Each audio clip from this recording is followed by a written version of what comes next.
Պատրաստ եմ Հայաստանի ժողովրդի անունից իմ ստորագրությունը դնել խաղաղության համաձայնագրի տակ։ Հայաստանի Հանրապետության կառավարության ծրագրի 2024 թվականի կատարման ընթացքի եւ արդյունքների մասին զեկույցի քննարկման ժամանակ ազգային ժողովում այս մասին հայտարարեց վարչապետ Նիկոլ Փաշինյանը։ Փաշինյանը նշեց, որ Ադրբեջանը համաձայնագրի ստորագրումը պաշտոնական մակարդակով կապում է երկու հարցի հետ։ Առաջինը ԵԱՀԿ Մինսկի խմբի լուծարումն է։ Մենք Ադրբեջանին առաջարկում ենք խաղաղության համաձայնագիրն ու Մինսկի խմբի կառույցները լուծարելու մասին ԵԱՀԿ-ին ուղղված համատեղ դիմումը ստորագրել միաժամանակ, նշեց նա։ Անտալիայում թուրքական լրատվամիջոցներից մեկին տված հարցազրույցում նույնաբովանդակ հայտարարություն էր արել նաև արտաքին գործերի նախարար Արարատ Միրզոյանը։ Փաշինյանի խոսքով հաջորդ հարցը, որ առաջ է քաշում Ադրբեջանը, պնդումն է, թե Հայաստանի Հանրապետության սահմանադրությունը տարածքային պահանջներ է պարունակում Ադրբեջանի նկատմամբ։ Ըստ վարչապետի, Հայաստանն է Ադրբեջանի սահմանադրության մեջ տեսնում տարածքային պահանջներ մեր երկրի նկատմամբ։ Եթե սահմանադրական դատարանը որոշի, որ Հայաստանի եւ Ադրբեջանի միջև խաղաղության համաձայնագրի տեքստը չի համապատասխանում Հայաստանի Հանրապետության սահմանադրությանը,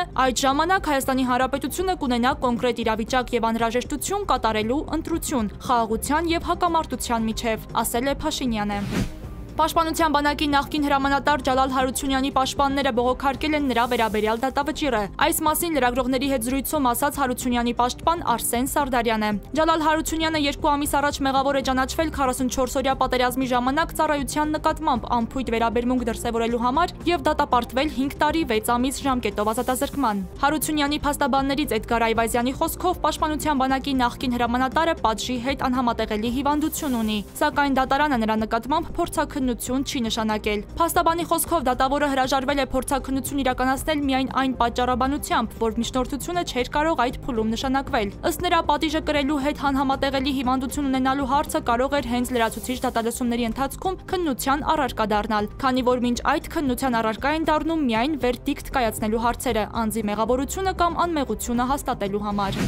Բաքվի զինվորական դատարանում այսօր տեղի է ունեցել Արցախի ղեկավարների եւ այլ պաշտոնյաների նկատմամբ հարուցված շինծու գործերով դատական հերթական նիստը։ Հրապարակվել են հայերի ցուցմունքները, որտեղ շոշափվել են Ռոբերտ Քոչարյանի, Սամվել Բաբայանի անունները։ Ըստ ադրբեջանական լրատվամիջոցների Արցախի նախկին նախագահ Արայիկ Հարությունյանը հայտարարել է, որ 1990-ականներին Ռոբերտ Քոչարյանը, Մուրադ Պետրոսյանը, Մանուչարյանը եւ ուրիշները հանրահավաքների կազմակերպիչներն ու շարժման առաջնորդներն էին։ Հաստատել Խալֆելիչայ գետի վրայով անցնող կամրջի պայթյունի փաստը։ Ադրբեջանական աղբյուրները գրում են, որ Հարությունյանը նաև խոսել է Արկադի Ղուկասյանի դեմ մահափորձի մասին, նշելով, որ Սամվել Բաբայանն է եղել պատվիրատուն։ Ըստ ադրբեջանական լրատվամիջոցների Բակո Սահակյանը դատապարտել է կամրջի պայթեցումը, Իշխանյանն էլ նշել, որ այդ միջադեպի մասին առաջին անգամ լսել է դատավարության ժամանակ։ Արցախի նախկին նախագահ Արկադի Ղուկասյանն էլ դատարանից ժամանակ է խնդրել մինչև հաջորդ նիստը ներկայացված ապացույցների վերաբերյալ հարցերի պատասխանները պատրաստելու համար։ Միջնորդությունը բավարարվել է, դատական հաջորդ նիստը նշանակվել է ապրիլի 17-ին։ Պարեկների կողմից բռնության ենթարկված վարորդը քրեական վարույթի շրջանակներում տուժող է ճանաչվել։ Տեղեկությունը Ֆակտ-ՌԵՄ-ին փոխանցել են քննչական կոմիտեից։ Իրավունքների պաշտպանություն առանց սահմանների ՀԿ-ն պարեկների կողմից բռնության ենթարկված վարորդի նկատմամբ հանցագործության մասին հաղորդում էր ներկայացրել քննչական կոմիտե եւ խնդրել նախաձեռնել քրեական վարույթ։ Օրերս քննչական կոմիտեն հաղորդել էր, որ քրեական գործ են հարուցել բռնություն գործադրելով կամ բռնություն գործադրելու սպառնալիքով պաշտոնատար անձի կողմից իշխանական կամ ծառայողական լիազորությունները չարաշահելու կամ լիազորություններն անցնելու հոդվածով։ Ըստ համացանցում հրապարակված տեսանյութերի ներքին գործերի նախարարության պարեկային ծառայության մի խումբ ծառայողների կողմից բռնություն է գործադրվել փողոցում կանգնած մեքենայի վարորդի նկատմամբ։ Մասնավորապես վարորդին բռնությամբ հանել են մեքենայից, քաշքշել եւ պարկեցրել գետնին, հագցրել ձեռնաշղթաներ այն պայմաններում, երբ անձի կողմից որևէ դիմադրություն չի ցուցաբերվել։